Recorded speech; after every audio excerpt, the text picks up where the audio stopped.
Señoras, señores, en nombre de Nueva Economía Forum, les doy la bienvenida a la tribuna Andalucía del Fórum Europa, que organiza con la colaboración de Asisa y Vodafone. Hoy tenemos la satisfacción de acoger la intervención del consejero de Turismo y Deporte de la Junta de Andalucía, don Francisco Javier Fernández Hernández, quien será presentado por el alcalde de Sevilla, don Juan Espadas. Así que, sin más dilación, la tribuna es suya.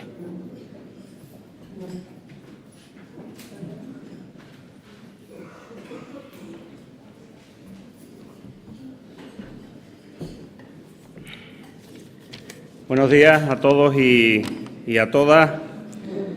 Como siempre, con satisfacción por estar en este foro una vez más y hacerlo además para presentar a un amigo, a un compañero, a una persona de bien, al que siempre es una satisfacción pues poder acompañar en este o en cualquier otro trasiego, ¿no? Francisco Javier Fernández tiene muchas virtudes. No seré yo el que haga ahora un elenco de todas ellas, pero sí intentaré desde lo personal, pero también con alguna componente profesional, darles argumentos para que estén convencidos, si no lo están ya, que me imagino que la mayoría de ustedes, si no todos, seguro que lo comparten. Hace años tuve la suerte, en mi trayectoria profesional, de tener 3 jefes, seguidos además desde el comienzo, que eran geógrafos de formación. Llegué a la conclusión, al tercero de ellos, que la geografía y la historia eran una buena disciplina para ser un buen político.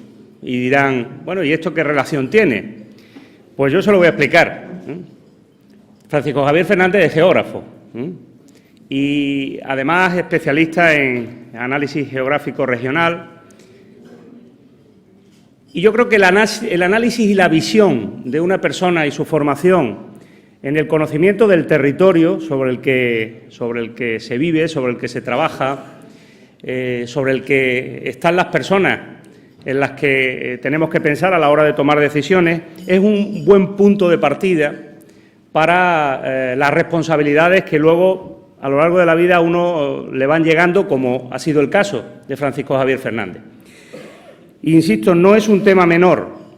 Él nació en Utrera, como os digo, estudió Geografía e Historia, pero además tiene por formación y por experiencia profesional una visión clara de dónde están los problemas y de cómo afrontarlos. En su desarrollo profesional, sus primeras experiencias vienen en lo local.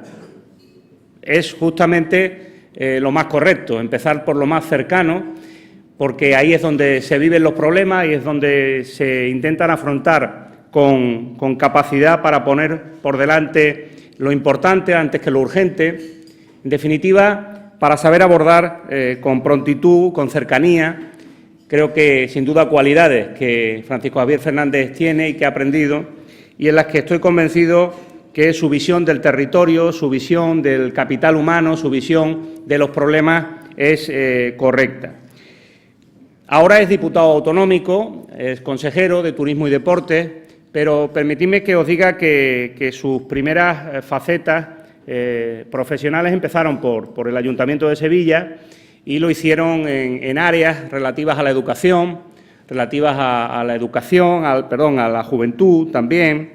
Creo que la visión, en este caso, de una persona que asumió la dirección de esas áreas en el Ayuntamiento en 2 periodos distintos, uno de ellos, además, siendo el director de área de la hoy presidenta de la Junta de Andalucía, es decir, con una responsabilidad directa, en este caso, con la que ahora también comparte una responsabilidad nada más y nada menos que en el Gobierno andaluz, le dio capacidad también para tener una base complementaria en su formación en el área social, creo importante también a destacar aquí, con una formación específica en el Instituto San Telmo en relación con las instituciones sociales.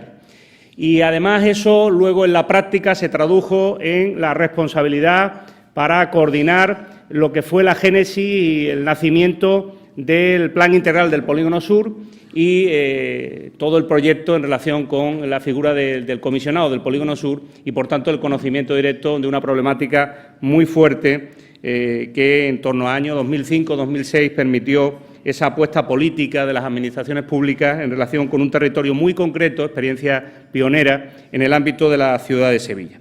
Miren, Francisco Javier Fernández tiene, como les digo, muchas virtudes, pero profesionalmente ha desarrollado un trabajo que le ha llevado desde lo local ahora a su responsabilidad regional. En estos momentos esa responsabilidad regional es en muchos casos el escaparate de la comunidad autónoma en el exterior, en relación con el sector productivo, uno de los sectores productivos sin duda más importantes y uno de los que mejores noticias nos tiene acostumbrados a dar, incluso en momentos de crisis, con un crecimiento sostenido y sostenible en el tiempo del que seguro él ahora nos va a hablar.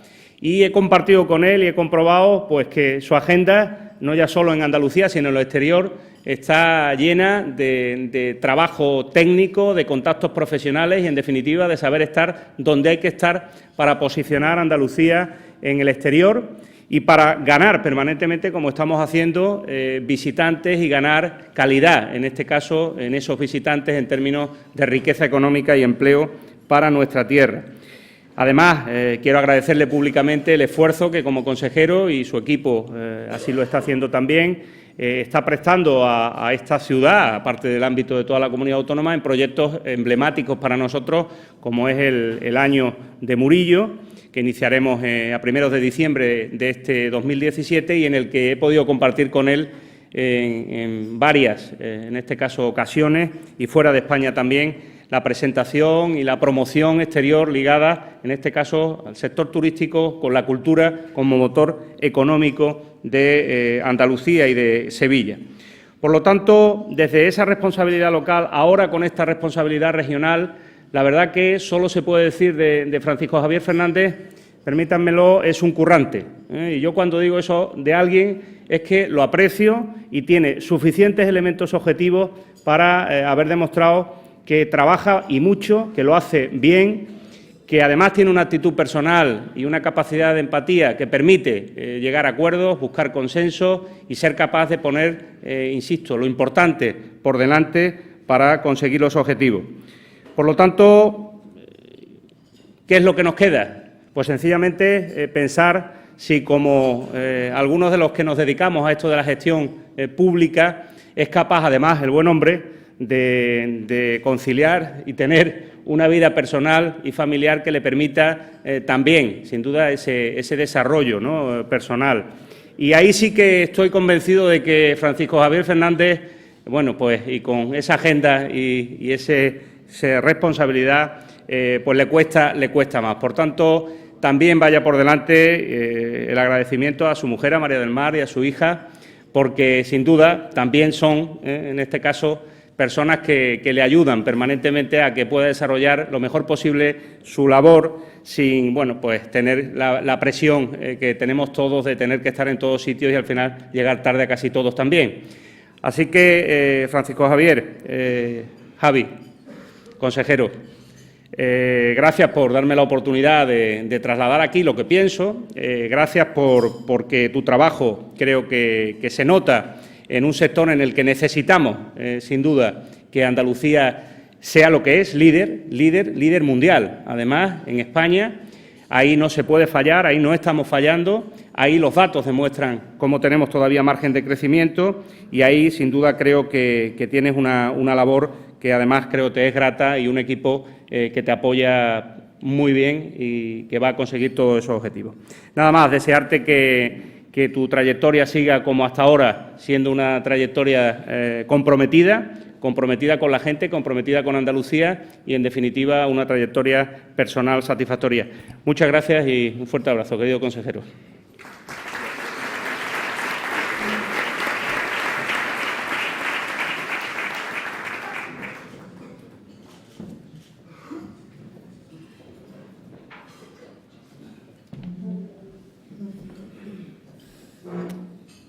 Gracias. Gracias, alcalde, por tu presentación, por esas palabras.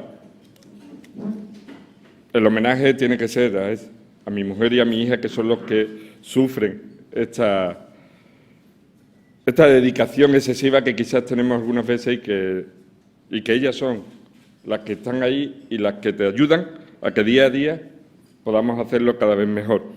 Gracias a Nueva Economía Forum por esta invitación, por la organización de este foro. Gracias a SISA y a Vodafone por su patrocinio.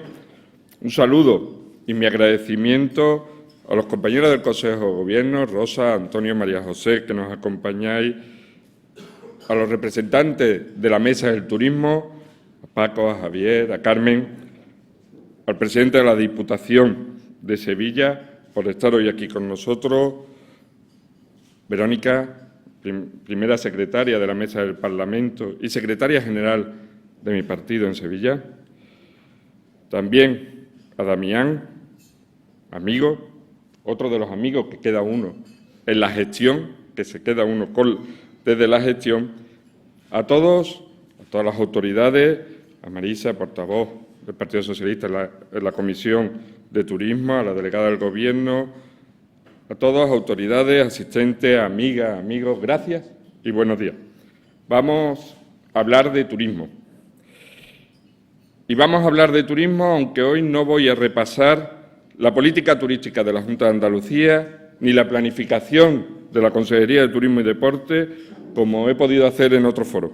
Ni voy a hablar de la capacidad de esta actividad para impulsar la integración, el entendimiento o de sus posibilidades como factor decisivo de crecimiento o como industria de paz.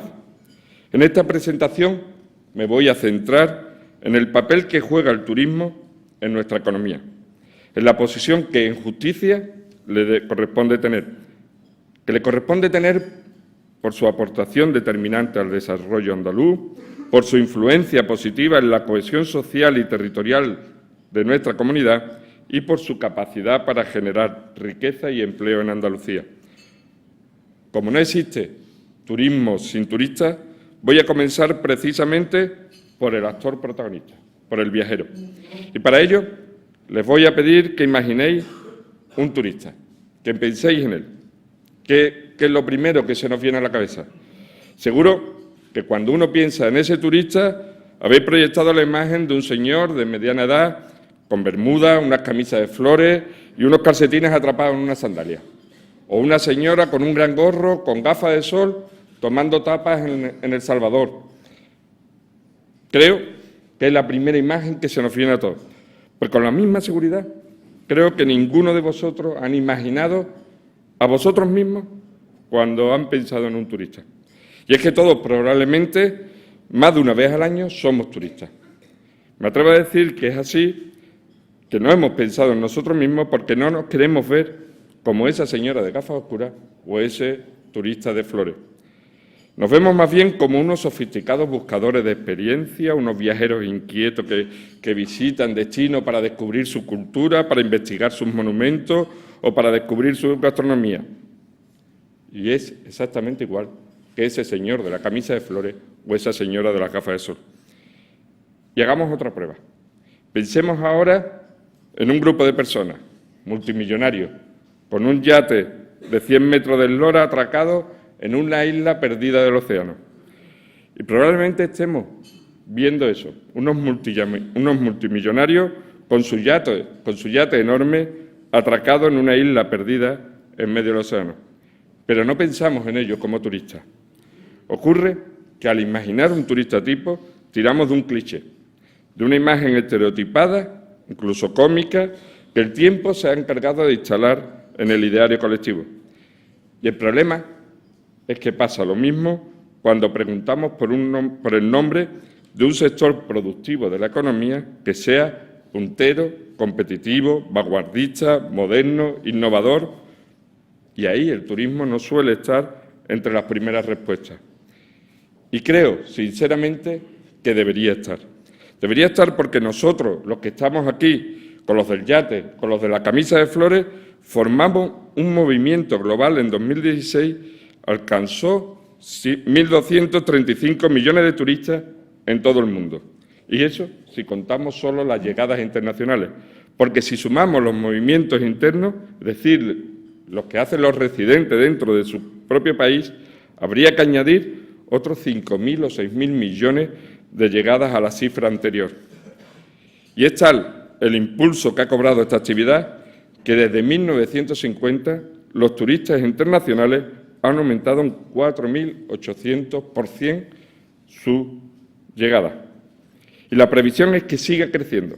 Indudablemente no a ese ritmo porque sería absolutamente insostenible, pero sí lo suficiente para llegar a los 1.800 millones de turistas en el año 2030, lo que supone incrementar en la mitad el volumen actual. Y por mucho que busquemos, es difícil encontrar otra actividad con una progresión mayor y unas previsiones más atractivas. Y todavía es más complicado encontrar expectativas similares que se puedan mantener en el tiempo si hablamos de resistencia. Porque el turismo en estos últimos años ha pasado por ataques terroristas, por brotes de enfermedades, por crisis, por fluctuaciones monetarias y hasta por los efectos de algún volcán, sin apenas inmutarse al compararlo con otros sectores productivos, lo que refuerza su interés como refugio de la inversión y su indiscutible naturaleza elástica. Y vamos a traducir a ingresos estas cifras que he dado. A falta del dato oficial que publicará la Organización Mundial del Turismo en mayo, estimamos que en 2016 estos millones de turistas habrían generado ingresos por valor de 1,17 billones de euros en todos los planetas. Repito, 1,17 billones con B de euros. El turismo en la actualidad es el responsable del 10% del Producto Interior Bruto mundial, del 7% del comercio internacional, el 30% de las exportaciones de servicios y 1 de cada 11 empleos existentes, además de crear 7,2 millones de empleos de nuevos puestos de trabajo cada año. El volumen de negocio que mueve en el mundo, hoy iguala, incluso supera a las exportaciones del petróleo, la de productos alimentarios o de automóviles. Nadie, a estas alturas, debería dudar de la fuerza de una industria que se ha convertido en uno de los principales protagonistas del comercio internacional y una de las mayores fuentes de ingresos de los países en vías de desarrollo, de crecimiento y de expansión. Y lo podemos ver con un ejemplo relativamente reciente. Dubái ha aparecido de la nada en el escenario turístico. Cuando el Emirato se planteó despegar su economía del petróleo, con la entrada del nuevo milenio, analizaron hasta 12 opciones distintas de diversificación de su economía y en la que el turismo fue el caballo ganador. Lo justificaron literalmente, según su plan estratégico 2005-2015, en que la actividad turística era la que contaba con mejores posibilidades de desarrollo y especialmente la que mayor rapidez podía imprimir al crecimiento del país. Dicho y hecho, y ahora todo el mundo quiere ir a Dubái. Insisto, nadie puede negar la fortaleza del turismo y, como vamos a comprobar a continuación, tampoco la del marco que más nos interesa, que es el ámbito regional andaluz. Por tanto, la pregunta obligada es, ¿qué representa el turismo en Andalucía? Y para contestar voy a dar una referencia que va a ser muy clara, una referencia muy visual. El año pasado recibimos en Andalucía casi el doble de turistas internacionales que Brasil, casi el doble que Brasil. Y eso que era un año, no un año cualquiera, sino su año olímpico. Y nos hemos acostumbrado a verlo por nuestras calles, nos hemos acostumbrado a verlo como algo habitual.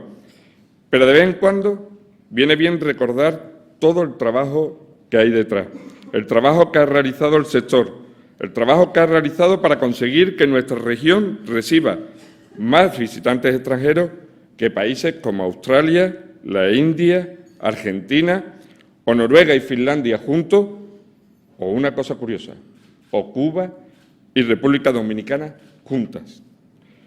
Solo Torremolinos, y con esto vamos a desterrar de nuevo la imagen tópica que creamos al principio, genera un volumen de pernoctaciones hoteleras similar al de todo el País Vasco, incluido Bilbao y su efecto Guggenheim. Y puesta a recordar, Andalucía es un referente en turismo internacional, sin duda, pero todavía es mayor la cuota que alcanzamos en turismo interno, porque el español es nuestro cliente más importante, el más numeroso, el que aporta casi 2/3 del total que nos llega a Andalucía y el que nos convierte en líderes absolutos en turismo nacional en este país. Pero voy a ir a lo concreto. He comenzado diciendo que el turismo es un potente generador de riqueza y empleo en Andalucía, y vamos a ver por qué. A partir de los años 60, especialmente cuando la Organización Internacional del Trabajo adopta el Convenio 132, relativo al derecho del trabajador a las vacaciones periódicas retribuidas, el turismo empieza a cobrar fuerza en la economía regional. Este hecho provocó un salto cuantitativo y cualitativo para el sector. Comienzan a aparecer en Europa trabajadores con vacaciones y zonas que se presentan como idóneas para el descanso. Andalucía tenía clima, recursos, hospitalidad y parte del exotismo que atrajo a viajeros románticos en siglos anteriores. Y no nos engañemos, también teníamos un diferencial de desarrollo con los vecinos europeos que en ese momento nos quitaba competidores del camino. Digamos que empezamos a poner mano de obra y recursos para unos turistas que se dejaban atraer con facilidad. Quizás sea el ejercicio más básico de la economía. Creábamos ofertas a medida que crecía la demanda. Hasta que poco tiempo después nos dimos cuenta de que esa actividad emergente era algo más. Nos estaba ayudando a equilibrar la balanza de pago y a dar fuelle al crecimiento inmobiliario de nuestro país. Y lo más importante, era capaz por sí misma de generar un más que interesante volumen de ingresos y de empleo. Porque el turismo es una industria tractora que aporta beneficios a la renta porque supone incrementos de producción y de valor añadido bruto. Porque mejora su distribución consiguiendo que el reparto de las rentas sea más equitativo entre las zonas de origen, de tránsito y de destino. Incrementa el número de empresas, de asalariados y de autónomos, tanto en las áreas emisoras como en las receptoras. Es una importante entrada de divisas que da solvencia al sector exterior, atrae inversiones internacionales y dinamiza las inversiones locales. Causa efectos positivos en otras ramas de actividad y en las arcas públicas vía impuestos. Y ni decir tiene el efecto que este turismo social que nacía al amparo de la exigencia ética de las vacaciones provocó en el desarrollo de las infraestructuras. Sin turismo, seguramente hoy no tendríamos los aeropuertos que tenemos, los kilómetros de AVE y de autovías que recorren y vertebran nuestra comunidad, ni los diferentes puertos que pueblan Andalucía. Porque el turismo es economía y el turismo genera economía.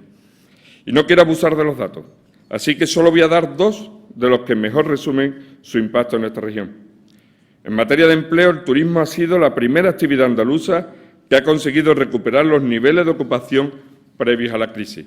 En 2015 ya superamos la cifra de empleados de 2007 y actualmente en nuestra región hay más de 372.000 personas trabajando en el sector. No solo es el mayor volumen de ocupados en actividades turísticas de toda nuestra historia, sino que es la mayor cifra de empleo por rama de actividad comparada con la agricultura, la construcción o la industria. 372.000 personas que son el alma del sector y cuya estabilidad y calidad laboral son el gran reto y la razón de ser de la consejería que tengo el honor y la responsabilidad de dirigir. Y otro dato que voy a aportar se refiere a los ingresos. En 2016, el turismo recibido en Andalucía generó 19.200 millones de euros, un 7,7% más que el año anterior, medido esto en términos reales. Y para dimensionar esta cifra, con esta cantidad se podría cubrir el déficit de la Seguridad Social el año pasado o pagar el rescate de Bankia en su momento. Por ser positivo, también permitiría comprar la empresa WhatsApp y sobraría para adquirir un par de .com de estas que tenemos últimamente de última generación. La aportación de Producto Interior Bruto del turismo, la aportación al Producto Interior Bruto andaluz del turismo ha pasado en la última década del 11,5% al 13% actual. La aportación, importante, fundamental para que nuestra región siga avanzando, no es excesiva, como se ha intentado etiquetar en algunos debates. El turismo no es un monocultivo en Andalucía, ni tampoco debe ser el motivo de preocupación que siga avanzando. Teniendo controlada la capacidad de carga de los destinos, reduciendo la estacionalidad y trasladando los beneficios a su mercado laboral en forma de calidad y estabilidad en el empleo, nuestra industria turística puede seguir creciendo con solvencia, con sostenibilidad y con fortaleza.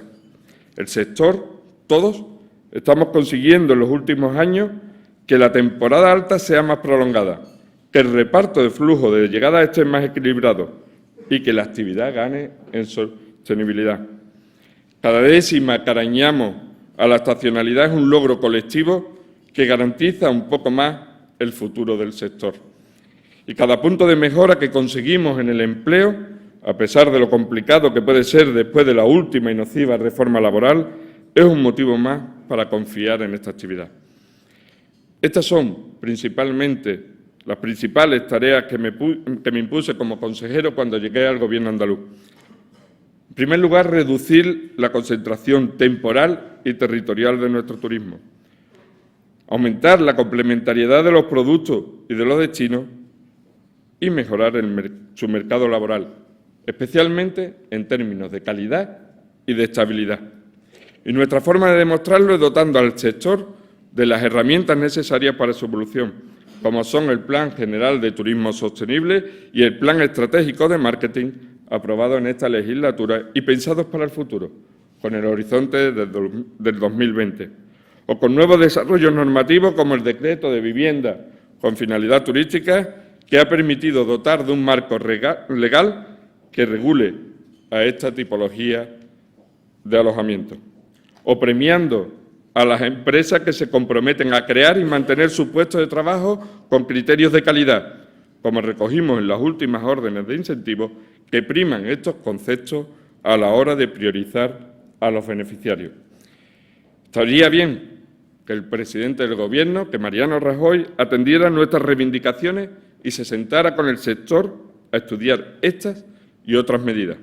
Medidas como la revisión de determinados tipos impositivos para los establecimientos que permanecen abiertos todo el año o una rebaja del IVA aplicado al turismo. Temas en los que nos hemos posicionado desde Andalucía claramente en anteriores ocasiones y que consideramos que no es un asunto andaluz, sino una cuestión de Estado. Porque estas medidas no es actitud, es política. Y el Partido Popular debería entender, como nos trasladan muchos empresarios, que ante la reactivación de destinos competidores como Grecia, Túnez o Egipto y ante la incertidumbre del Brexit, las administraciones debemos adoptar posiciones conjuntas que defiendan al sector y a sus trabajadores. Que nuestros destinos no se tengan que desprender de las extraordinarias cifras, sino que las pueda consolidar en los nuevos ejercicios. En este sentido, es una verdadera satisfacción comprobar que todos en Andalucía, instituciones, empresarios y empresarias, sindicatos y trabajadores y trabajadoras en general de esta industria, remamos en la misma dirección y con la misma fuerza. Y buena prueba de ello es la Alianza por un Turismo Innovador y Competitivo, que firmamos el Gobierno andaluz, la Confederación de Empresarios de Andalucía, UGT y Comisiones Obreras, donde recogimos el compromiso compartido de no levantarnos de la mesa hasta que la decisión adoptada sea la más adecuada y la más eficiente para todos los agentes del sector. Sería, por tanto, de agradecer que en Madrid también se subiesen a este barco. Y retomando el tema, y a pesar del Gobierno central, el turismo sigue ganando terreno en nuestra economía. Y esto es algo que a nadie debe de preocupar, por dos motivos. El primero de ellos, porque la demanda de bienes y servicios turísticos dinamiza el sistema productivo andaluz en su conjunto, creando relaciones directas, indirectas e inducidas. De hecho, sumando los consumos directos que se corresponden con la producción de los bienes y servicios que demandan los turistas, con los intermedios, como puede ser la energía que suministran las empresas eléctricas a un hotel, calculamos que el turismo en Andalucía tiene un efecto multiplicador de 1,47.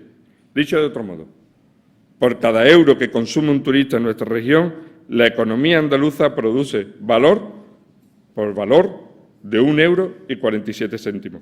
Un efecto a tener muy en cuenta que refleja, permítanme decir, la generosidad de esta actividad, que es capaz de aportar al resto de los sectores prácticamente la mitad de lo que produce para sí misma. Y el segundo de los motivos que debería despejar el recelo que el crecimiento del turismo despierta en algunos ámbitos, y esta es otra de las cuestiones que ayudan a definir correctamente su peso, radica en que nuestra industria turística no es que sea muy competitiva o bastante competitiva, es la más competitiva del mundo. Lo dice el Foro Económico Mundial, el conocido Foro de Davos, que en su informe más reciente consideró que el grupo de las industrias turísticas españolas era el más competitivo del escenario internacional, en un ranking en el que somete a comparación nada menos que a 141 países. Dije también al inicio de mi intervención que esta es una industria moderna, una industria de vanguardia, una industria de innovación. Solo voy a recordar que se trata de la actividad con más peso en el comercio online a escala mundial, nacional y regional. La diferencia entre las empresas turísticas andaluzas que ofrecen información y posibilidades de reserva en la red en comparación con el resto es simplemente abismal.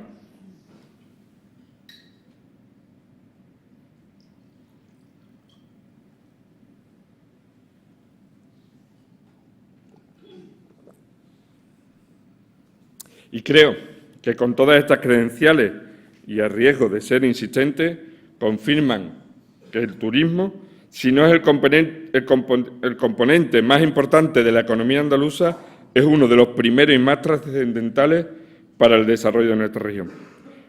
Los datos y razones que he aportado son evidentes, especialmente en 2016, año en el que batimos todas nuestras marcas turísticas. Pero no voy ni puedo pecar de triunfalista, ni a dejarme llevar por el viento a favor de estas excelentes cifras, porque esto no va de ser los más grandes, esto va de ser los mejores, sin complejo. En la consejería os aseguro que no estamos sentados viendo pasar los buenos titulares.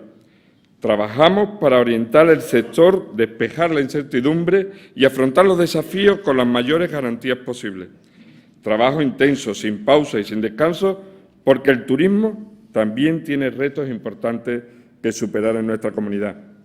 Y en este sentido voy a pararme en 4 de los que centran nuestra atención inmediata. El primero de ellos es el producto, uno de los elementos que mejor definen un destino.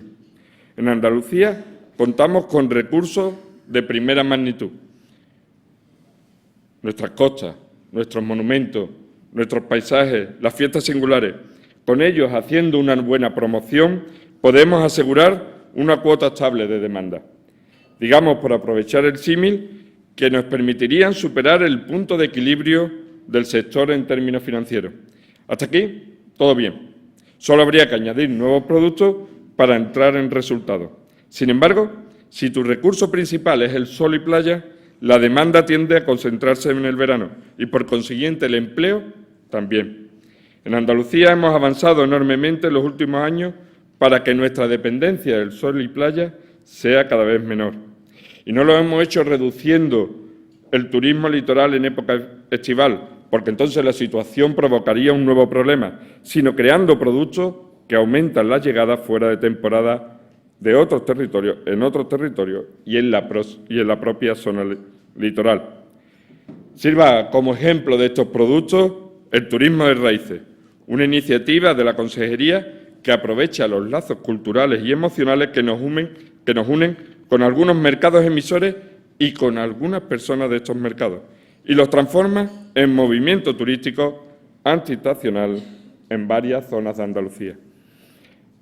Es decir, Nuestra política turística no consiste en cambiar un segmento por otro, y menos aún reemplazar los destinos, sino sumarlos y aportarles valor.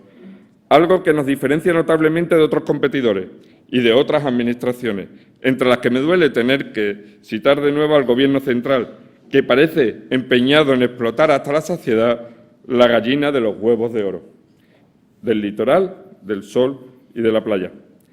En la Junta de Andalucía sabemos que la mejor forma de aprovechar todo el potencial de nuestra región es precisamente reivindicando la comunidad como un destino único. Ni siquiera forzamos la distinción entre litoral e interior, ni siquiera cuando hablamos de turismo en Andalucía, porque Andalucía es una indisoluble entidad en la que todos nos necesitamos, y no porque seamos unos vecinos bien avenidos, sino porque juntos somos más fuertes, juntos podemos y somos aún mejores. La competencia de la Costa del Sol no puede ser la Costa de Almería ni la Costa de la Luz.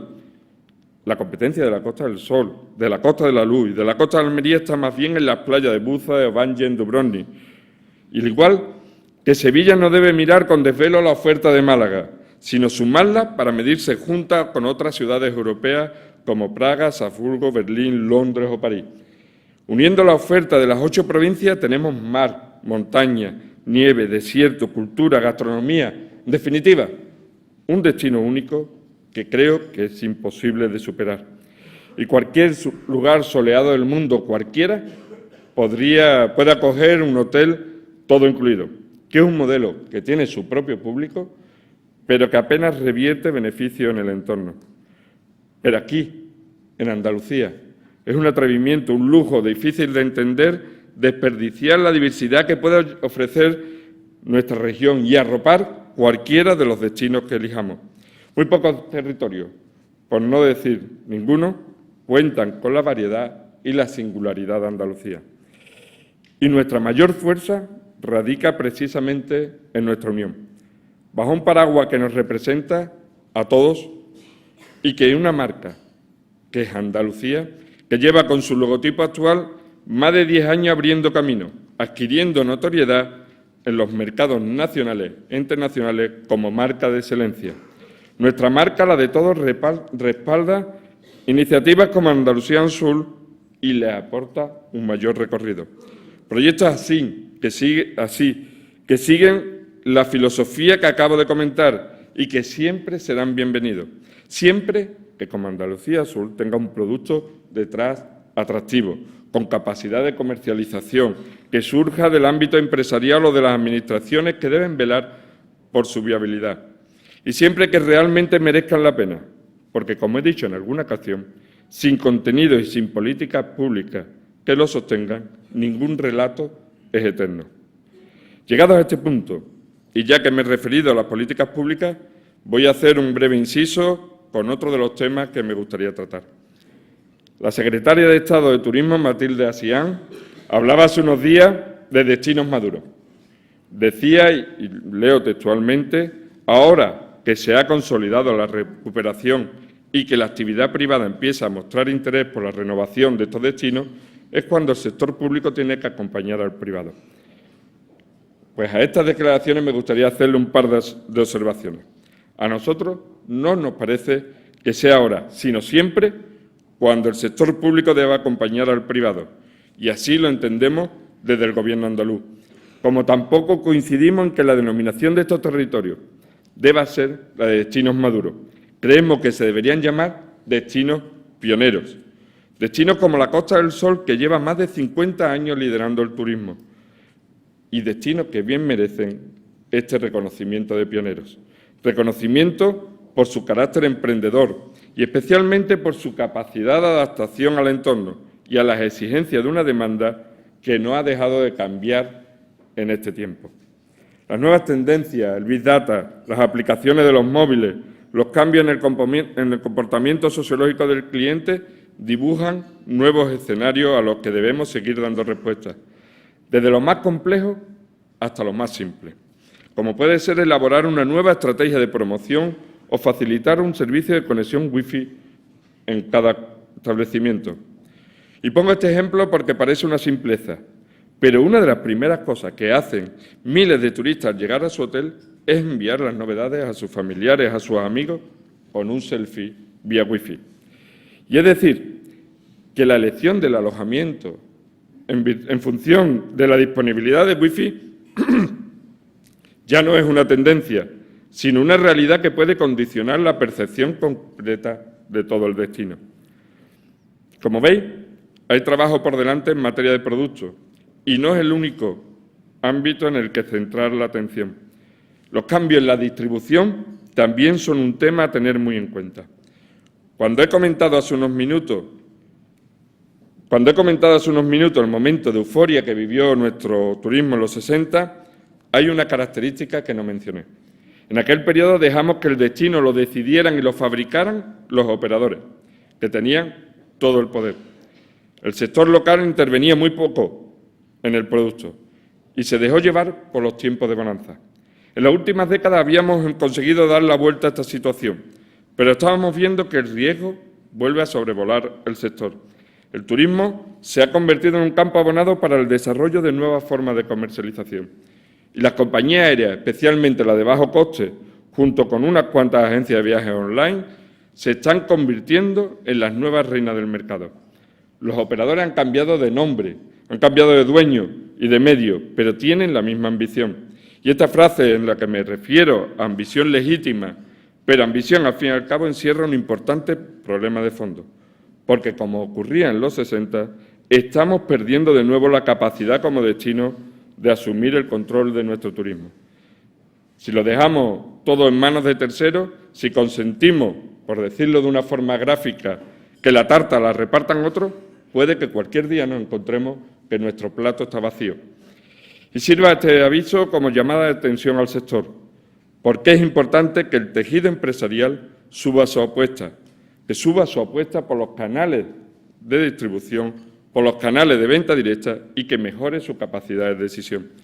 Y ya que hablo de reto y de estar atento a los cambios, voy a mencionar uno más que merece nuestra reflexión. En este caso hablo del precio.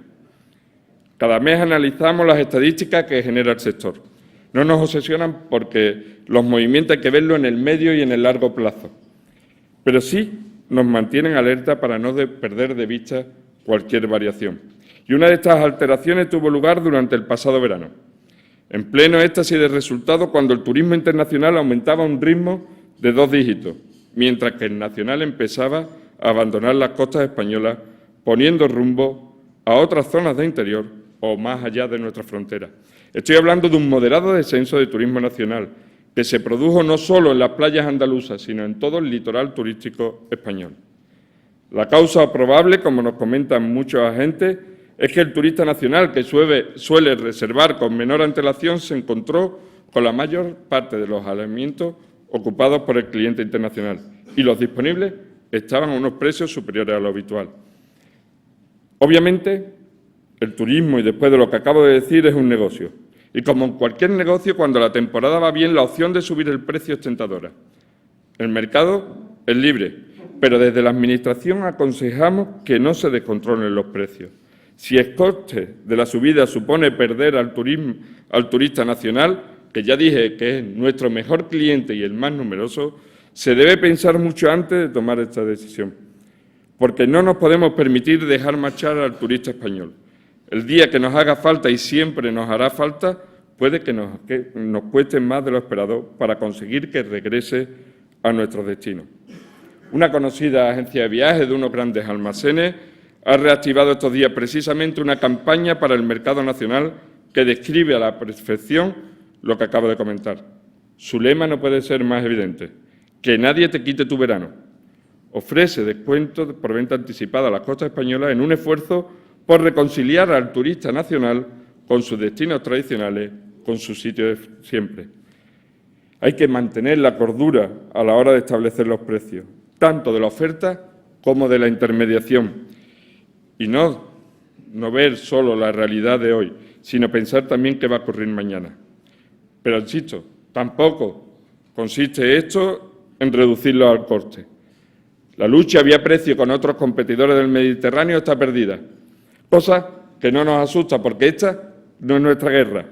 La oferta andaluza compite en calidad, en innovación, en sostenibilidad, en experiencia y, afortunadamente, ya no peleamos por el precio más bajo. Pero si dejamos que el buen momento se traslade a una subida sin control, en lugar de invertir en reforzar el empleo o en otras mejoras que necesita la industria, podemos perder competitividad. Y voy acabando ya. En este repaso a los retos del sector he hablado de productos, de precio, de distribución y, en cierta medida, de promoción. Por lo que voy a terminar con la quinta P que completa la ecuación y se refiere a las personas. El turismo es una actividad humana desarrollada por y para las personas. Como me gusta decir, personas que atienden a personas. El mayor de nuestros retos, sin duda, consiste en afianzar el empleo sectorial y dotarlo de mayor calidad y mayor estabilidad. Lo mismo que es justo felicitar a los empresarios y empresarias por los resultados conseguidos, también lo es animarles a que sigan apostando por su mejor y más valioso activo, los trabajadores y trabajadoras del turismo. Este es un buen momento para reforzar plantillas, para mejorar las condiciones de los puestos de trabajo, ejemplificado en el de las camareras de piso, cuya reivindicación apoyamos desde el Gobierno andaluz. Hagamos que el bienestar y la calidad de vida de las miles de familias andaluzas que dependen del turismo sigan avanzando, al igual que avanzan las cifras. Y procuremos que ningún vecino se sienta turista en su propia ciudad y que ningún turista no pueda sentirse vecino cuando nos visita. Esa es una de las claves del turismo en Andalucía. Sintámonos orgullosos de pertenecer a esta gran familia, como los del yate, como el de la camisa de flores o como la de las gafas de sol, que pertenecemos a la gran familia del turismo todos los que estamos aquí. Cambiemos el cliché, porque el turismo es una de las mayores industrias del mundo, uno de los pilares más sólidos de nuestra economía y, como dije al principio, un sector moderno, pujante, innovador y de futuro en Andalucía. Un sector que debe ocupar el lugar y el reconocimiento que en justicia le pertenece. Sin más, como inicié en mi intervención, voy a terminarla, agradeciendo la invitación a Nueva Economía Forum, a SISA y a Vodafone por permitirme reivindicar el turismo. Y quiero recordar que también soy consejero de Deporte, con lo cual estaré encantado de volver para hablar de la otra de mis grandes pasiones y de mis grandes responsabilidades de trabajo, el deporte. Muchas gracias.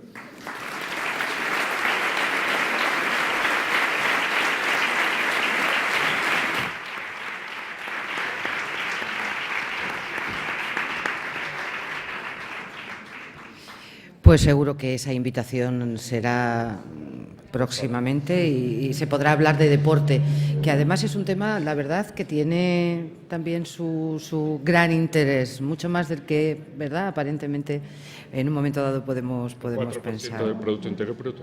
Un 4% del precio interior bruto, es decir, que no es poco, no es nada poco. Dos cuestiones, porque además, efectivamente, de los dos últimos asuntos que he hablado, de las dos últimas P's, es decir, la de precios y personal, han hecho alguna pregunta, porque en materia de empleo, por ejemplo, y desde el ámbito sindical preguntan, en materia de empleo de calidad y esa reivindicación de las camareras de piso, ¿qué se puede hacer desde la Junta? Es decir, para que ese empleo de calidad sea una realidad y que esas reivindicaciones, pues en un momento dado no haya ya que hacerlas porque no sea necesario, porque se estén respetando los derechos de los trabajadores. Bueno, en primer lugar, creo que todo esto pasaría por una derogación de la reforma laboral, que es la que ha permitido que algunos empresarios, sin el compromiso que tenían que tener con la ciudadanía, con el desarrollo de esta región, pues tomaran esos instrumentos que le daba la reforma laboral para hacer otro tipo de contrataciones que van o bien fuera del convenio colectivo o que van usando esas herramientas que le ha dado el Gobierno central. Nosotros, desde Andalucía, lo que queremos es condicionar que los incentivos van acompañados, los incentivos que podamos poner a disposición de las empresas van acompañados de un comportamiento responsable con el empleo. responsables a la hora de trasladar todas estas nuevas cifras, todos estos beneficios que se están planteando, de trasladarlo también a esa responsabilidad que hay con los trabajadores. Porque creo que un empleo de calidad y un empleo estable es básico para mantener la calidad de nuestra oferta turística en Andalucía. Si tenemos que pensar o si nos ponemos quizás en el papel de quien busca un beneficio para su negocio, no invertir en sus trabajadores. En esta industria que, como he dicho, es personas que tratan con personas, es no invertir en el futuro y en los posibles incrementos de beneficios para su negocio. Porque el turismo basa su calidad en la gestión profesional del turismo, en la gestión entre personas. Y creo que eso es uno de los retos. Nosotros en Andalucía afrontamos nuestra alianza por un turismo innovador y competitivo, una alianza donde los dos sindicatos y donde la Confederación de Empresarios de Andalucía mostraron el máximo consenso para llegar a acuerdos, mostraron el máximo consenso para hacer de esto un proyecto conjunto y lo que pedimos es que verdaderamente se traslade a los trabajadores este beneficio y este avance, porque, como digo, los trabajadores son la base de todo lo que tenemos. No sé cuánto aguantaría un hotel con una huelga salvaje como la que sufrimos el otro día los que estuvimos en Berlín, donde hubo 690 vuelos que se quedaron en tierra porque había una huelga de trabajadores de los servicios de tierra. Pero creo que en Andalucía no tenemos que llegar a ese tipo de acciones. Lo que tenemos que llegar es a un consenso y a ese compromiso que hemos cogido entre el Gobierno de la Junta de Andalucía y los tres representantes sociales para que no nos levantemos de ninguna mesa sin llegar a acuerdos donde todos estemos satisfechos. La otra P que señalaba era el tema de los precios. El otro día, precisamente, con el alcalde de Málaga, señaló que también estaba muy preocupado con lo que era la cuestión referida a los precios, que iba a mantener incluso una reunión con empresarios del sector para poder controlar esos precios, esa subida de precios. Dijo textualmente: no hay que matar a la gallina de los huevos de oro. Y le pregunto, ¿lo cree una injerencia del alcalde de Málaga o no? ¿O esta es una cuestión, una competencia que es de la Junta de Andalucía, la cuestión de los precios? Esta cuestión de los precios es de todos. No sé, ¿qué le parecen esas manifestaciones del alcalde? Y no sé hasta qué punto del alcalde de Málaga y si le parece o no una injerencia por su parte.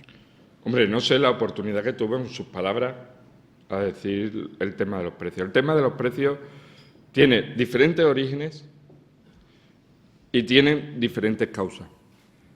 Cuando estamos recuperando los niveles de turistas y los niveles de gastos por turistas, lo estamos haciendo con una tentación clara, que es ahora que vienen más, vamos a subir los precios y ganaremos más. No es que ganemos mucho más, sino que intentarán los empresarios, y así me lo trasladan, recuperar algunas de las cosas que perdieron durante la época de crisis, porque se mantuvo mucho empleo o se mantuvo mucha actividad turística durante la época de crisis.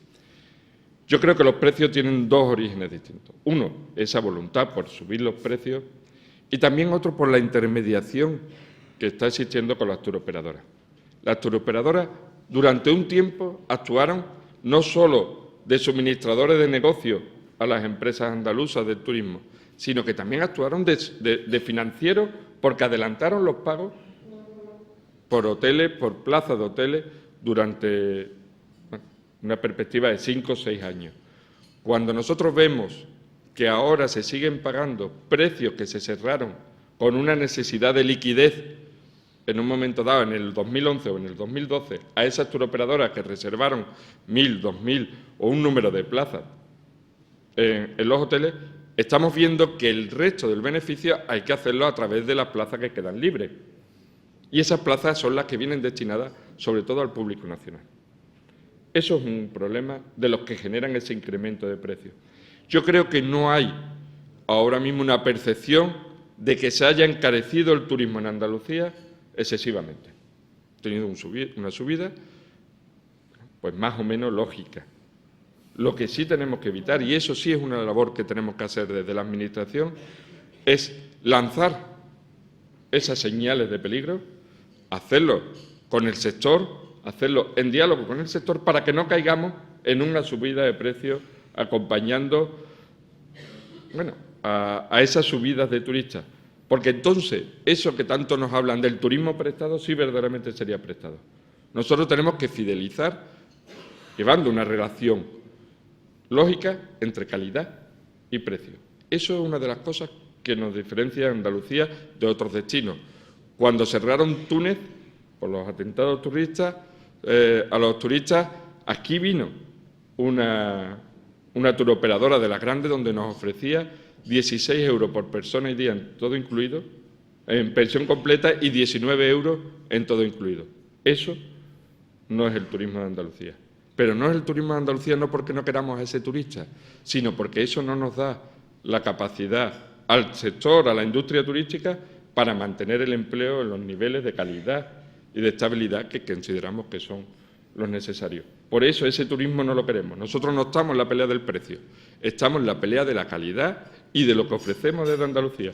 Y en eso tenemos que ser responsables para no perder la relación entre calidad y precio. El alcalde de Málaga también pedía más plazas hoteleras para Málaga capital, para la ciudad. ¿Es viable, no es viable? ¿Lo ve? ¿Está de acuerdo? Bueno, creo que el alcalde de Málaga pedirá mucho para Málaga. Creo que es viable. Creo que es posible subir las plazas hoteleras sin caer en una burbuja. Hay que tener en cuenta que hay nuevos modelos de alojamiento, hay nuevos modelos de gestión, hay nuevos modelos como son las viviendas de finalidad turística que están generando una oferta de camas, una oferta de plazas que cada día va en incremento y lo que tenemos que hacer es regularla para garantizar la calidad. Yo creo que si somos capaces de sacar esas plazas hoteleras, si somos capaces de seguir el ritmo de que en los últimos 10 años el 60% de las plazas hoteleras que se han abierto en Andalucía, que se han abierto, son de 4 o 5 estrellas, con lo cual también dirigimos hacia una calidad de un turista que gasta más, que es capaz de dejar más dinero aquí en Andalucía. Si es en ese sentido, sí podemos asumir más. Pero bueno, teniendo como máxima, primero, que no matemos a la gallina de los huevos de oro, que no seamos capaces de masificar un turismo como está pasando en otros sitios, y segundo, que no perdamos aquello que nos caracteriza a Andalucía, que es, como he dicho antes, que ningún vecino se sienta turista en su ciudad, ni que ningún turista no pueda sentirse vecino cuando viene a vivir los destinos, porque ya la gente busca vivir destino, no visitarlo. Y en Andalucía todavía les permitimos vivir el destino. Ha habido un boom de la vivienda turística, precisamente, que comentaba, del B&B y muchísimas más, ¿no? Indudablemente es ahora cuando parece que se han dado cuenta de que hace falta una regulación. Desde Hacienda se está, además, desde el Ministerio de Hacienda se está haciendo, además, un control más exhaustivo sobre esta cuestión. Pero quisiera saber, consejero, qué daño es el que ha hecho la vivienda turística, en concreto en lo que es el proceso económico del turismo de nuestra comunidad autónoma. No sé si tienen cuantificados datos, no, etcétera. Digo de esa falta del control, no de la vivienda turística que cumple su reglamentación y su normativa como debe de ser. Bueno, yo creo, y permíteme, Mar, que discrepe contigo, yo creo que ahora mismo no hay daño de la vivienda turística. La vivienda turística es un tipo de alojamiento que se ha creado, que ha venido a quedarse, que atiende a un tipo de turista o a una modalidad de turista, de nuevo turista que viene pidiendo otras cosas o con otras necesidades distintas, y que nosotros, desde la Administración, lo que teníamos que hacer una regulación, primero, que eliminara fraude, que eliminara la competencia desleal con quien tiene su empresa y su negocio en un establecimiento hotelero o en un establecimiento extrahotelero, pero regulado como son los apartamentos, que mantuviera la calidad. Es que nosotros de las cosas que pedimos es que se mantenga la calidad.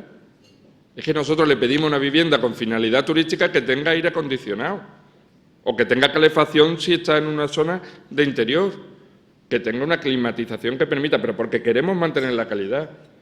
Y después, también es un tipo nuevo de alojamiento para nuevos modelos de familia que nos estamos encontrando. Nuevos modelos de familia que también están adaptando los hoteles, se están volviendo a recuperar las habitaciones con esa puerta intermedia que dejaron de hacerse, porque ya no solo hay familias que tienen más hijos, sino que hay familias que se juntan, familias de dos familias que, bueno, que aportan hijos distintos cada una de las parejas y necesitan ese tipo. Eso también encuentran en ese público. Pero cuando nosotros vemos los niveles de ocupación, los 55 millones de pernoctaciones que se han dado en Andalucía, sin contar las viviendas turísticas, es que todavía caben. Todavía caben. ¿Qué es lo que nosotros nos hemos preocupado? Nos hemos preocupado para que si hay un día en el que uno, o que quien tiene la estructura hotelera, empieza a bajar su ocupación, sea porque no hay una competencia desleal, sino porque la otra parte también está regulada. Y eso es una de las cosas que más nos preocupa. Y después hemos hecho otro esfuerzo que hemos considerado que era imprescindible con las viviendas turísticas, y es aflorar ese mercado negro del trabajo que había en torno a las empresas turísticas que no estaban regularizadas. Esa persona que limpiaba el apartamento cuando lo dejaban, o la persona que entregaba las llaves, o simplemente el gestor que gestionaba, porque eso también tenía que entrar dentro del cauce normal, del cauce antifraude. Y eso también era una de nuestras preocupaciones cuando hemos hecho la regulación de las viviendas de uso turístico. Doña Lola San Juan, de AMICOP, empresarias cooperativistas, señala lo siguiente: incorporar el turismo más empresas de economía social podría, dice, ayudar a mejorar la marca turística andaluza, ya que incorporaría igualdad, calidad en el empleo, sostenibilidad, etcétera, etcétera. Pregunta si hay previsto algún plan o estrategia para fomentar la participación de la economía social en la primera industria. Bueno, creo que nosotros tenemos dos líneas de subvenciones, que son Empretur y la otra empresa dirigida por fondos reembolsables, donde nosotros sí somos muy sensibles a esa economía social. Una economía social que no entra, si volvemos a buscar esos clichés como el del turista de flores y demás, no entra solo en el hotel. O sea, el sector turístico es muchísimo más amplio, y donde tenemos capacidad de darle a esa economía social pues sitio en otras partes del sector turístico, de la industria turística, el transporte, los servicios a los hoteles, los servicios a los diferentes servicios de restauración y de hostelería, a la hostelería en sí, que también se puede hacer a través de la economía social, tiene que tener nuestro apoyo y tiene que tener el apoyo de la Consejería. Y ya digo, tanto en la línea de ayudas a emprendimiento como en la línea de fondos reembolsables, si hay una valoración especial a las empresas de economía social, a las cooperativas, a los autónomos. Se ayuda a los autónomos que al final lo que tienen a lo mejor es una furgoneta y un transfer para poder llevar gente del aeropuerto a los hoteles. Eso también están apoyados por nuestras líneas de incentivos. No se identifica, pero uno de los asistentes pregunta que para cuándo la red de municipios controlará la estacionalidad y la puesta en marcha de los fondos reembolsables. Y además hace dos preguntas más. Pregunta cuál será y es el compromiso presupuestario con los municipios turísticos, cuya normativa se está actualizando, y cómo valora también la actual política formativa turística de la Junta de Andalucía. Vamos. Vamos.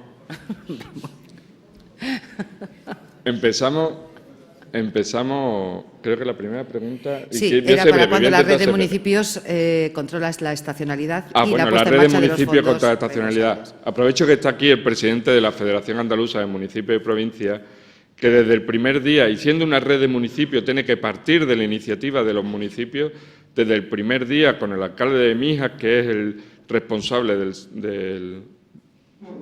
de la parte de turismo de la FAM, se puso a disposición y está ya, yo creo que en menos de un mes, tenemos una presentación de la red de municipios hecha. Desde la FAM ha habido ese compromiso, porque consideran que hay que tener un compromiso de los municipios, que son los que tienen las instalaciones, la infraestructura hotelera, pero también de un compromiso conjunto por la lucha contra la estacionalidad. Y en el litoral se va a hacer esa red, ya digo, que en un mes podremos tener esa red ya constituida y empezar a trabajar como tenemos contemplado en nuestro plan de lucha contra la estacionalidad del turismo litoral. En el segundo pregunta, que creo que eran los municipios turísticos, sí. Bueno, el próximo lunes tengo una reunión en Baeza con los representantes de los 17 municipios turísticos, porque cuando nosotros hemos llegado lo que nos encontrábamos es que con la declaración de municipio turístico se firmaba un convenio específico donde se le daba un dinero y ya se olvidaba. Nosotros hemos creído que el compromiso de la Junta de Andalucía con estos municipios turísticos y con los que puedan nacer a raíz de la modificación del decreto, tenía que haber un compromiso, primero a largo plazo y segundo que fuera constante. Nosotros vamos a determinar, ya digo, en esa reunión que vamos a tener en Baeza el próximo lunes, vamos a determinar con los municipios qué podemos ayudar a financiar, que haga más fácil a los municipios cubrir esa carga que le da el incremento de turistas en verano o en invierno, dependiendo del sitio. Y segundo, nosotros nos comprometemos a que haya una ayuda que sacaremos en una orden de concurrencia no competitiva, porque le daremos a todos los municipios que así lo soliciten, una ayuda por el valor del 10% de la aportación de la patrica a cada uno de esos municipios. Una ayuda que irá todos los años, para que todos los años sepan con qué presupuesto pueden contar para afrontar parte de esos gastos que entre ellos mismos van a elegir. Sean gastos de limpieza, o sean gastos de seguridad, o sean gastos los que ellos sufran, porque además sí también colaboramos a que los vecinos de esos municipios no consideren que el turista es alguien que le hace bajar en los servicios que le pueda dar su ayuntamiento. Con lo cual yo creo que va a ser una nueva forma de enfocar esto y sobre todo va a ser una nueva forma de ayudar a que los municipios sigan teniendo una financiación justa. La tercera pregunta. Sí, ¿cómo valora la actual política formativa turística de la Junta de Andalucía? Bueno, yo la que es nuestra propia, y aquí me pongo la medalla claro. de la Consejería de Turismo, tenemos al Hotel Escuela Santo Domingo, que forma a personal de sala, de jefe de cocina, de camarero, de primer nivel, que los forma, que sirvieron la cena de la Organización Mundial del Turismo en Fitur, la sirvieron ellos y la sirvieron con una profesionalidad que es, creo que óptima. Y después tengo que defender también el esfuerzo que se hace desde la educación pública, el esfuerzo que se hace desde la educación reglada. No todo consiste en grandes marcas, en grandes escuelas con marcas, y no todo consiste en la Cónsula o en la Fonda, que son muy buenas, sino que también hay una formación reglada que hacen buenos profesionales, grados de formación profesional que hacen muy buenos profesionales, esos profesionales que mantienen la calidad de nuestro espacio. Y creo que esa educación pública hay que reivindicarla también. Hay que reivindicarla como la parte principal de este turismo de personas que atienden a personas. Y creo que hay que ponerla en valor también. Y también hay que poner en valor parte de la formación privada, que también se está preocupando mediante escuelas de hostelería y demás, que se están ocupando de la excelencia del turismo en Andalucía. Pero todo esto también hay que volver a pedirle a los empresarios que toda esta calidad también se vea recompensada o se vea remunerada en su justa medida, porque también eso es un derecho que ellos se ganan con su formación. Nos quedan 5 minutos. Venga. 5 minutitos. Don José Luis Rodríguez, consejero de la RTVA, le pregunta qué importancia le da al turismo religioso desde el punto de vista monumental en Andalucía y si se debería de estrechar la relación institucional para incrementar dicho turismo. Bueno, en el turismo religioso yo soy de las personas que tienen un problema con esto. Y no quiero que se malinterprete lo del problema. Cuando alguien, y no voy a poner un ejemplo de Andalucía, cuando alguien va a Fátima, va haciendo turismo o va en el desarrollo de su persona y de su fe. Yo creo que lo del turismo religioso hay que tener cuidado. Y si ponemos ejemplo de Andalucía, hablamos que alguien que haga la romería del Rocío, que vaya a la romería de Pentecostés, va de turista, le llamamos que es un turista, que es el peregrino, eso es complicado. Si hablamos de un turismo cultural vinculado a nuestras tradiciones, un turismo cultural vinculado a un patrimonio que está ligado por nuestra historia a la religión, pero no solo a la religión cristiana, sino porque nuestra historia, y ahí enlazo con esto del turismo de raíces, también atendemos a esa historia común, a esa religión común, como puede ser sefarad o el turismo sefardí, o como puede ser la herencia musulmana que podemos tener aquí, la herencia del Islam. En ese sentido estamos hablando de un turismo cultural ligado a raíces o a motivaciones religiosas. Pero nosotros vamos a tener en eso un apoyo constante. Y un apoyo constante porque consideramos que el turismo cultural es una cosa no de las que complementan, sino de las que demuestran lo grande y todo lo que oferta Andalucía. Y en eso vamos a tener un apoyo siempre. Ayer, por ejemplo, se daba en Córdoba una reivindicación en la que se decía que, bueno, ¿cómo es posible que cierren, por ejemplo, los museos el lunes? Se me ha ido la consejera de Cultura, que también ella podría decir algo a este respecto, que cierren los lunes cuando, por ejemplo, en Extremadura, en la Comunidad de Madrid, es festivo y hay un turismo importante, etcétera. No sé cómo compatibilizan digamos, esta organización de lo cultural y de lo turístico en un momento dado, si se puede compatibilizar o no, si es difícil. ¿Qué respondería a aquellos que dicen ¿por qué no se abre un museo el lunes, que es cuando en algunas comunidades a lo mejor es un festivo y resulta que bueno, estamos hablando a lo mejor de un 25% del turismo nacional que llega a Córdoba, por poner un ejemplo, el de Madrid, y se encuentran los museos cerrados? Me lo está poniendo... No está la consejera. No, se nos ha ido. Pero están los sindicatos. Y creo que hay que reconocer. Hay que reconocer que los trabajadores tendrán que descansar en algún momento. Y siempre, tradicionalmente, han sido los lunes el día que cerraban los museos para no tener que cerrar el fin de semana, que es cuando tenía mayor posibilidad de afluencia. Si en Madrid nos dejaran una tasa de reposición o nos dejaran incrementar nuestras RPT para poder incrementar el personal, yo no tendría ningún problema, creo que la consejera no tendría ningún problema en abrir los lunes. Pero creo que no es la voluntad ahora mismo del Gobierno central de permitirnos eso. Creo que algunas veces hay una voluntad expresa, o hay, más que una voluntad, hay un conocimiento expreso de los trabajadores y lo que tenemos que encontrar cuál es la fórmula, que es muy difícil, para poder abrir todos los días. Pero poder abrir todos los días no porque sea fiesta en otro sitio, sino porque podamos permitir a la ciudadanía, no solo al turista, sino a la ciudadanía acceder todos los días. Y podamos hacerlo mediante programas educativos, podamos hacerlo mediante programas de dinamización de los museos. Veo aquí al delegado de Almería y creo que hay un museo, el Museo de Almería, que tiene una de las dinamizaciones en red más potentes que hay en Andalucía. Creo que eso también colabora porque tenemos que hacer ciudadanía culta, no solo turistas que vengan a ver lo nuestro. Y en eso también es un compromiso que tenemos que pedir. Última pregunta, doña Natalia Perales, de la cadena SER, y doña Ángela Blanco, de Canal Sur Televisión. Previsiones para la Semana Santa, consejero. Bueno, yo creo que esta Semana Santa va a ser una Semana Santa muy buena. Estamos viendo los incrementos que están viendo que ha habido en los meses de enero y febrero.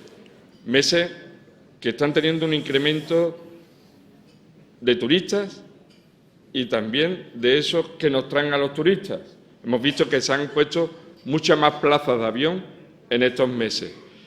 Creo que Andalucía va a seguir teniendo un buen resultado en esta Semana Santa. Y además un buen resultado que, como la Semana Santa se nos va tan lejos, también va a aprovechar ya el tirón del sol y playa, con lo cual vamos a hacer ahí una conjunción que creo que va a tener muy buenas perspectivas para Andalucía. Y lo que pido es que eso se traduzca en que esos establecimientos que cierran o esas contrataciones que se dejan para más tarde las adelantemos también. Que no solo nos adelantemos a traer turistas, sino que también nos adelantemos en la temporada de contratación de trabajadores.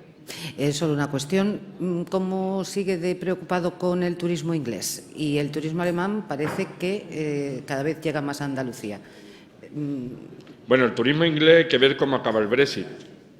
Hay que ser prudente. Y hay que ser prudente no solo por ver qué va a pasar, sino hay que ser prudente también por ayudar a los empresarios. Porque si nosotros empezamos a poner, o como ha dado el Gobierno de España, esa alerta de lo que puede pasar cuando venga el Brexit, que va a venir el diluvio y demás, los turoperadores encarecen a cada uno de los empresarios porque le van a decir, oye, es que aquí a mí me va a costar más trabajo traerte ingleses, con lo cual hay que ser muy prudente. Y después, bueno, hemos vivido, como he dicho, el turismo es una industria muy adaptable a los posibles reveses. Hemos vivido como el dólar, que ahora casi está parejo, en un momento dado estaba en 1,40. Eso significa que ahora ha tenido un 40% de rebaja a los costes. En la libra ahora mismo está en un 20% más que cuando empezó todo esto del Brexit. Creo que todavía es asumible. Creo que todavía los turistas ingleses consideran que la calidad que ofrece Andalucía es asumible para su economía. Y lo que tenemos que saber es dirigir a qué turistas queremos llegar. Porque si el turista lo que busca es lo mismo que buscaba en Túnez con esos 16, 19 euros por persona y día, ese no es nuestro turista. Una cosita más. Cuando hace turismo, ¿se pone camisa de flores o no, consejero? Bueno, yo, estando aquí mi mujer, no puedo mentir en ese sentido. No tengo camisa de flores. Y si me apura no tengo ni camisa de manga corta. Pero yo también soy de los otros turistas que buscan la experiencia del destino, la gastronomía, la cultura. Yo soy de esos. De esos, ¿no? Muchísimas gracias, consejero. Y don Antonio Moreno, jefe territorial de Andalucía Occidental de Asisa, es quien va a clausurar.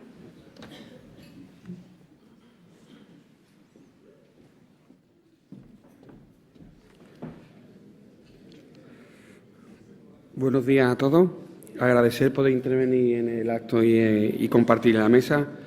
Solo voy a añadir unas breves palabras, ¿no?, respecto al potencial que tiene Andalucía en lo referente a atraer turismo sanitario, ¿vale? Se estima que este año nuestra comunidad atraerá aproximadamente a 600.000 turistas que quieren, compartir tanto nuestros beneficios que Andalucía le da, como sus tratamientos médicos en la comunidad. Nuestro grupo HLA, que tiene una amplia presencia en la comunidad a través de una red hospitalaria privada, pues ayuda a que estos turistas, digamos, pacientes, encuentren una asistencia de calidad, y eso nos exige pues que en el día a día vayamos mejorando y aportemos ese granito de arena a la región, ¿no? Y muchas gracias a todos.